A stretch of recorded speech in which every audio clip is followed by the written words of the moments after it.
इधर आओ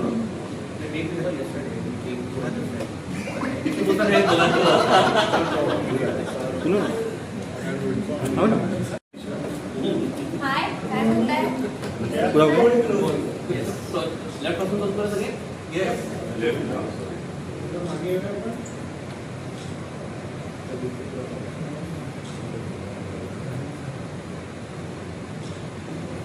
एक लुक ठरवून घेऊ सगळे समोर समोर सगळे समोर सगळे समोर येस सगळे डीएसएलआर आहे नेक्स्ट एवढीच माहिती नेक्स्ट डीएसएलआर खूप खूप Next छान. is right. सगळ्यांनी आपल्या राईटला बघा please. सगळ्यांनी आपल्या राईटला राइट राइट आता अमृता नेक्स्ट सगळ्यांनी लेफ्टला प्लीज आपल्या extreme right left DSR yellow T shirt नाही मध्ये येलो टी शर्ट त्यानंतर जरासा लेफ्ट डीएसएलआर त्याचं नेक्स्ट लेफ्ट व्हिडिओ नंतर परत एक व्हिडिओ या thank you Bhushan solo please. Yes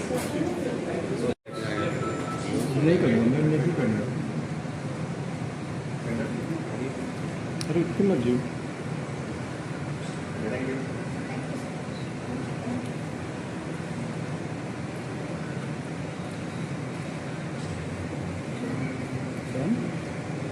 आमच्या अँकर नाही आलेला ॲक्च्युली तुला वाटवं लागते मला काय सध्या पण आजारी आहे त्यामुळे दुसऱ्या अँकर येणार आहे माझ्या त्यामुळे थोडा वेळ सी गाईज चालेल थँक्यू भेटूया 215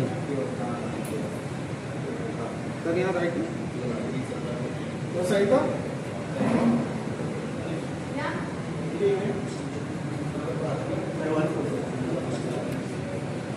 कुठे इकडे करू करू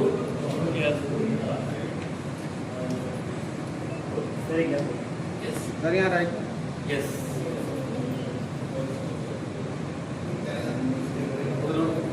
समुद्र पिक्चर है सर यहाँ पे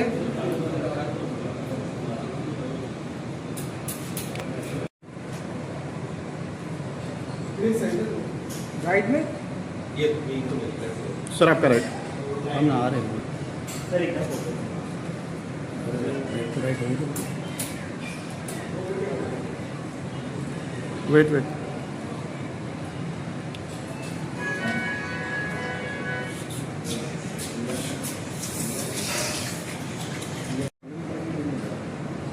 सर एकदम सर इकडे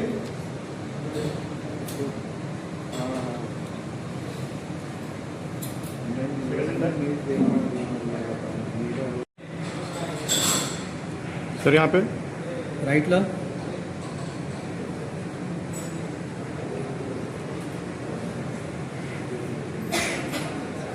सेकंड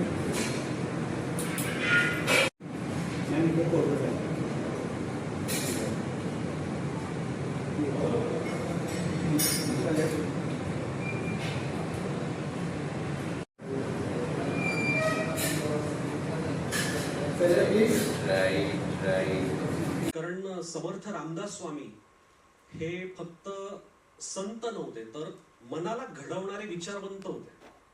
त्यामुळे मनाला घडवायचं कसं इतका मोठा विचार आपल्याला दासबोध किंवा मनाच्या श्लोकातून मिळतो. तर अशाच विचारांवर आधारलेला हा सिनेमा आहे. या सिनेमात माझं पात्र जरी छोटं असलं तरी सुद्धा महत्वपूर्ण पात्र आहे. पण हे पात्र सुद्धा प्रेक्षक रिलेट करू शकतील कारण आपल्या आजूबाजूला असे आपले ऑफिस कलिग असू शकतात, सहकारी असू शकतात. तुम्हाला हे पात्र सुद्धा रिलेट होईल नक्कीच. आणि मिश्किल पात्र आहे. योगेशने जरी उल्लेख केला असला तरी अतिशय मिश्किल हसत खेळत गमती करणारं हे पात्र आहे. आमच्या नायकाच्या ऑफिसमध्ये त्याचा सहकारी असतो. त्यामुळे आणखीन एक विशेष मानस हे जे पात्र लिहिण्यामध्ये सुद्धा तुझा खूप मोठा वाटा आहे कारण खूप छान डायलॉग्स तू या पात्राचे लिहिले. त्यामुळे मला मारणे हे पात्र साकारताना खूप मदत झाली लेखकाकडून. सगळ्या प्राण्यांची आवड आहे. सर्वधर्म समभाव प्राण्यांमध्ये सगळ्यांची आवड आहे. पण काय भावना आहेत हा चित्रपट करताना? मुळात अशा पद्धतीचे किंवा अशा विचारांचा चित्रपट आपल्याकडे येतो आणि आपल्याला यातनं काही विचार मांडायचा हे एक जबाबदारी वाटते काय भावना काय आहेत? हो, ही एक जबाबदारी तर आहेच. जेव्हा हा चित्रपट माझ्यापर्यंत पोहोचला तेव्हा मला असं वाटलं की अरे बापरे, मला त्या काळात जाऊन आता काही सीन्स वगैरे करावे लागणार आहेत का. तर दिग्दर्शकाचं फक्त एवढंच म्हणणं होतं की नाही दिशा, विचार आपले समर्थांचे तेच, पण पद्धत ही नव्याने आहे, नवीन पद्धतीने आपण ते विचार आपण सर्वांसमोर पोहोचवणार आहोत. तर त्यातनं थोडं दडपण फार कमी झालं आणि माझी टीम मला एवढी चांगली लाभली की प्रत्येक पावलांवर कलाकारांनी म्हणा, दिग्दर्शकांनी म्हणा, इनफॅक्ट प्रोड्युसरांनी म्हणा, सगळ्यांनी मला इतकं सपोर्ट केलं आणि छान वाटलं, खूप मजा आली सीन्स करताना. Thank you. Thank you. Yes. Next trailer बघूया.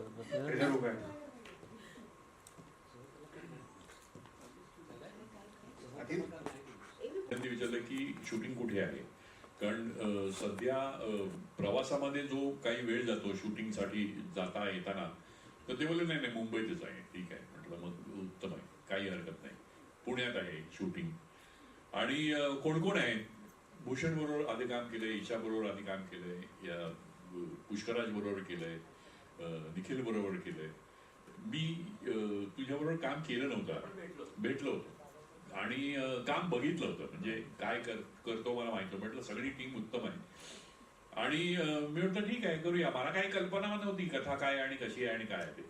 आणि मग हळूहळू मला ती कथा कळायला लागली आणि त्याचं महत्व कळायला लागलं. आत्ता मला जेव्हा हा म्हणाला, मला इतकं असं भरून आलं की मी हे सिनेमा म्हणून करत नाहीये, मी ही सेवा म्हणून करतो.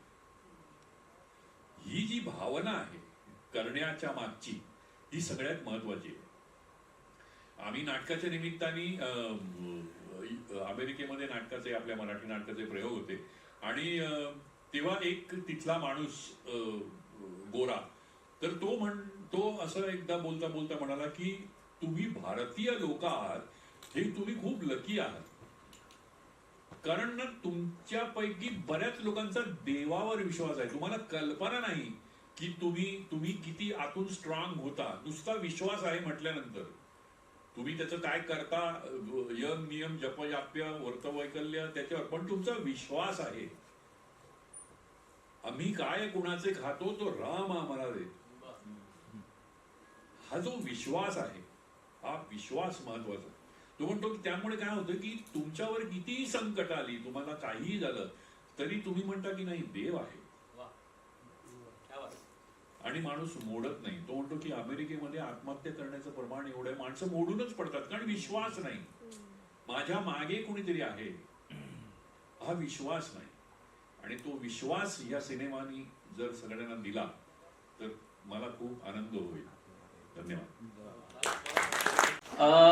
मला असा प्रश्न नाही पडला, कारण आपण सगळे कलाकार आहोत. हो. आणि आपण आपली भूमिका ती वठवत असतो आणि आपल्याला ते आशय पोचवायचा आहे त्यासाठी कष्ट घेत असतो.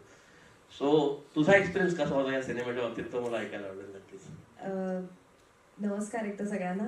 खूप वेगळा अनुभव होता असं मला सांगायला आवडेल. इंटरेस्टिंग अनुभव होता यासाठी की योगेश म्हणाला त्याप्रमाणे खूप बोलायला, खूप व्यक्त व्हायला वाक्य नाही आहेत किंवा त्या पात्राला म्हणावा तितका वेळही मी म्हणणार नाही आहे.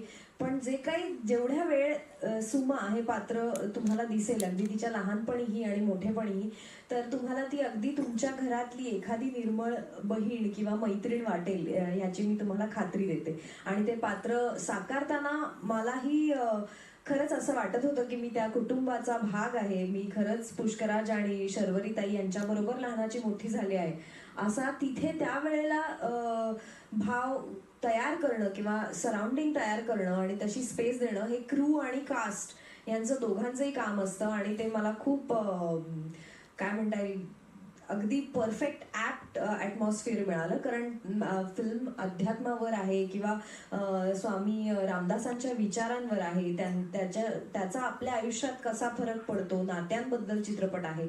सो ह्या सगळ्याचं रिफ्लेक्शन म्हणून तिथे उभं राहताना आमच्यातला खट्याळपणा, मस्तीखोरपणा, एक ॲटिट्यूड हे सगळं बाजूला ठेवून निर्मळ होणं हे खूप एकट्याचं काम नाही ते, असं मला वाटतं. आणि ते अचीव्ह करायला टीमवर्क लागतं, जे योगेश तुझ्या राज्यात मला मिळालं त्याबद्दल थँक्यू सो मला मच. एक गोष्ट मेन्शन करायची, आम्ही सगळे कोकणात शूट करत होतो लाडघरला, आणि लाडघरला थँक्यू योगेश. आपली सुद्धा अनेक वर्षांपासूनची मैत्री आहे. मला वाटतं 15-1 वर्षांपासून बिटवीन द लाईन्स म्हणून एक नाटक केलं होतं, मृण्मयीने डिरेक्ट केलं होतं ते, मृण्मयी देशपांडेने, आणि त्यावेळेला आमची ओळख झाली होती. त्यानंतर अनेक वेळा इंडस्ट्रीमध्ये भेट झाली, पण काम करण्याचा योग आला नव्हता, आणि तो इतक्या छान चित्रपटासाठी आला. खूप स्ट्रॉंग कॅरेक्टर आहे.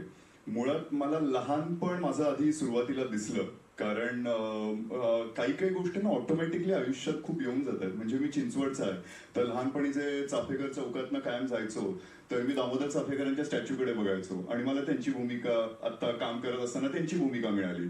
तसेच वेगवेगळे रोल, मग महाराजांची भूमिका असो, हे जे एक एक इन्स्पिरेशन कायम आयुष्यात होते, त्यांच्या भूमिका मिळत गेल्या. आणि असंच कुठेसं कदाचित हरवलेलं मनातनं असे समर्थ आहेत असं मी म्हणेन. कारण लहानपणापासून मी कोकणातला, म्हणजे माझा जन्म कोकणातला, आजोळी जायचो कायम रायगडमध्ये. आणि रायगडला गेलो असताना मला कायम दिसायचं की आजी आजोबांच्या घरी, म्हणजे जे आपल्या पणजोबांचे वगैरे फोटो लावलेले असतात, तर न चुकता एक फोटो हा कायम असायचा, हा समर्थ रामदास स्वामींचा होता. तर त्यामुळे ते लहानपणापासून एक कुतूहल होतं.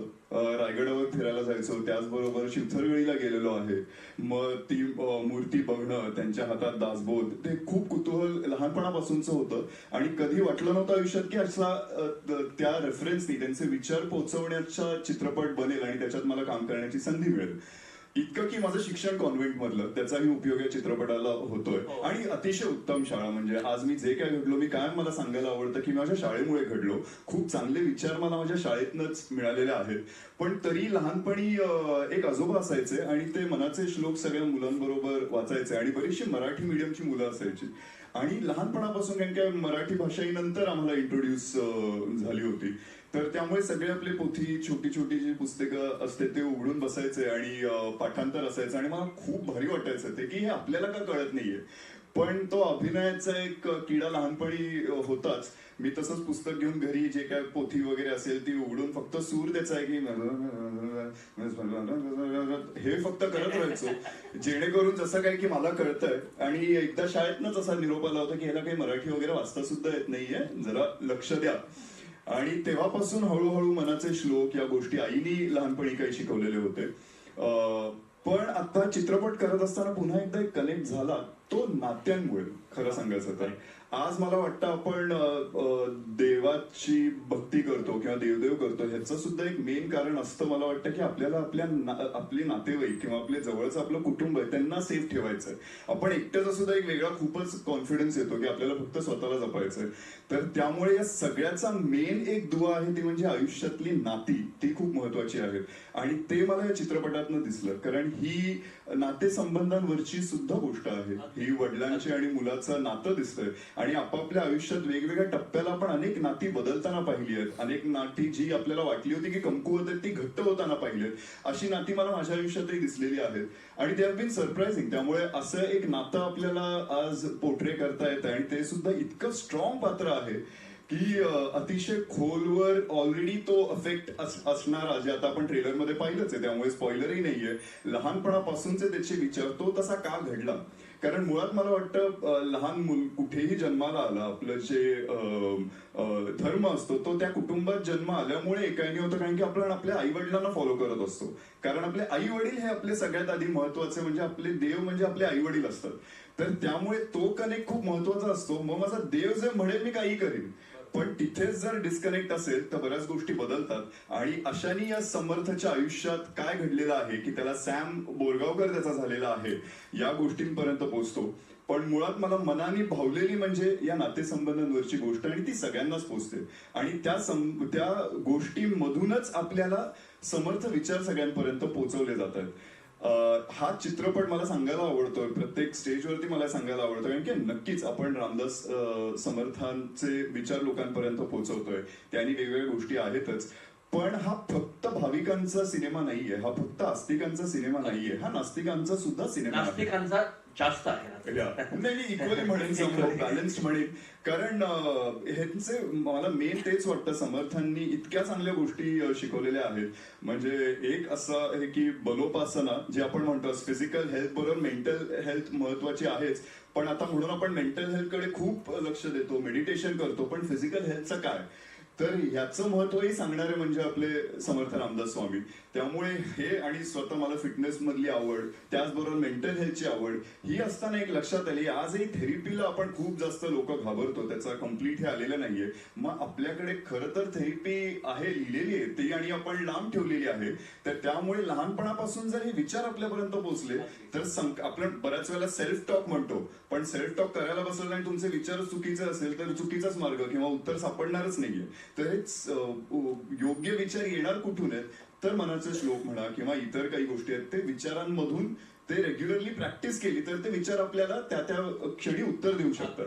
तर त्यामुळे हे खूप मनापासून भावलेली गोष्ट आहेच. आणि जी नाती मला पोर्ट्रे करता आले त्यांनी छान वाटलंय. त्याचबरोबर उत्तम टीम, म्हणजे खरंच मी अशी टीम नाही पाहिली. आज मगाशी आपण म्हणालो ब्रह्म विष्णू महेश हे तर तिघही आहेत. पहिल्यांदा मी एक ऍक्टर डिरेक्टर केमिस्ट्री खूप महत्वाची हे ऐकलेलंच आहे. त्याचबरोबर प्रोड्युसर आणि ऍक्टरही खूप आपण बोलत असतो ते आहे, पण डीओपी आणि ऍक्टरची पण एक केमिस्ट्री असते हे मला या चित्रपटातून कळलं.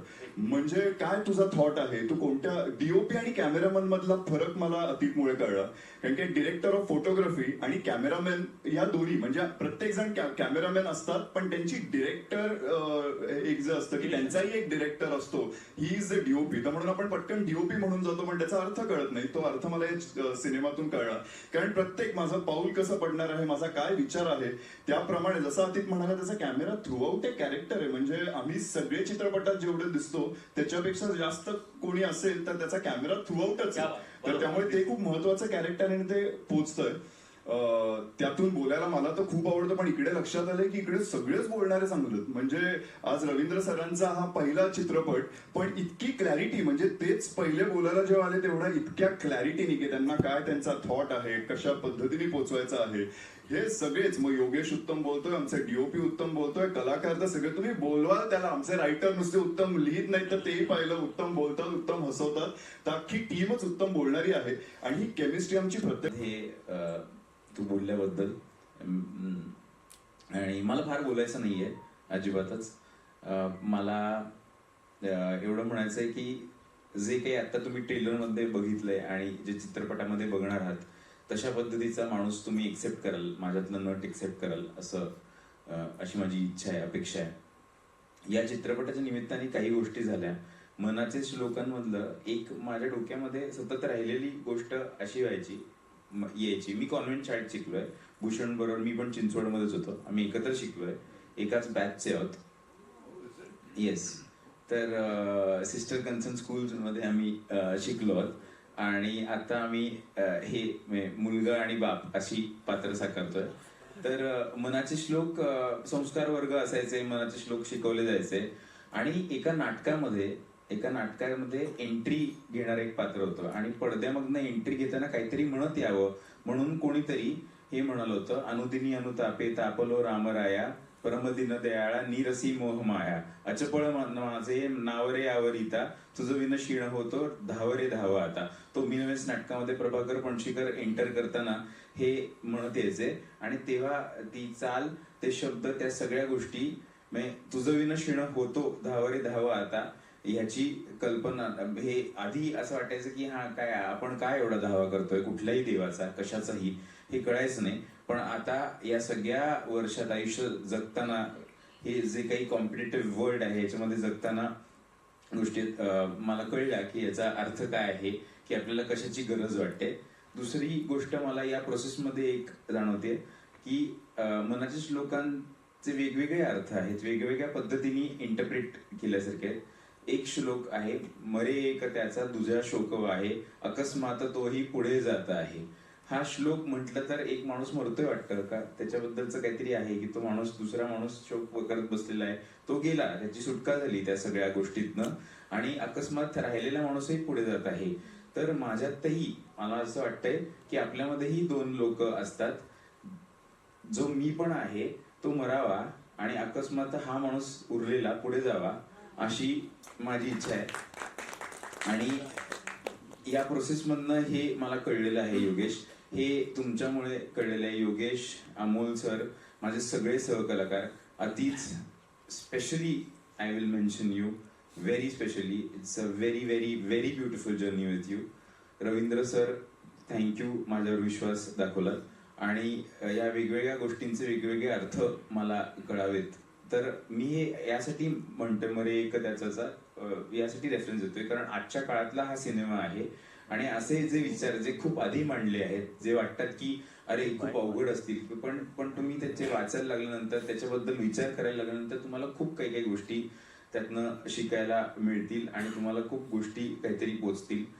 या चित्रपटासाठी सगळ्यांनीच खूप मेहनत घेतली आहे. अमोल सरांनी स्पेशली ते आजारी पडले मेहनत घेऊन, पण त्यांनी खूप लावून धरलंय आणि मला वाटतंय की मेहनतीचं फळ आपल्याला नक्की मिळेल. धन्यवाद. धन्यवाद. धन्यवाद. एक प्रश्न विचारतो फक्त.